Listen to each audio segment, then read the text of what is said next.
জীবনসঙ্গী খোঁজার ক্ষেত্রে আমরা কত শত বাহ্যিক গুণ খুঁজি, তাই না? রূপ, গুণ, অর্থ কিংবা সামাজিক মর্যাদা। কিন্তু বিশ্বাস করেন, এই সব কিছু থেকেও না কোটি গুণ বেশি দামি হলো কারোর চোখে নিজের জন্য সে বিশ্বাস, মায়া আর কৃতজ্ঞতাটুকু খুঁজে নেওয়া। জীবনসঙ্গী তাকে করাই উচিত যার কাছে আপনি কোনো অপশন নন, বরং একমাত্র পছন্দ, যে হাজারো ভিড়ের মাঝে আপনাকে পেয়ে পরম তৃপ্তির সাথে আকাশের দিকে তাকিয়ে বলতে পারবে, আমি পৃথিবীর সব থেকে সুখী মানুষ। তাই জীবনটা তার সাথেই কাটান, যে আপনাকে পেয়ে হারানোর সব দুঃখ ভুলে নিজেকে পৃথিবীর সবচেয়ে ভাগ্যবান মনে করে। তাকে নিয়ে নিজে ভালো থাকুন। একটা মেয়ে কিংবা ছেলে, তার জীবনে সবচেয়ে বড় গুরুত্বপূর্ণ স্থান হচ্ছে তার জীবন সঙ্গী।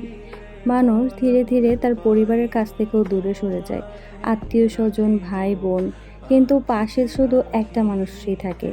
আর সেই মানুষটার কাছে যদি শান্তির কোনো জায়গা না থাকে, তার থেকে দুঃখের আর জীবনসঙ্গী ভালো না হলে সেই মেয়েটার জীবন বা ছেলেটার জীবন আস্তে আস্তে ধীরে ধীরে সব শেষ হয়ে যায়।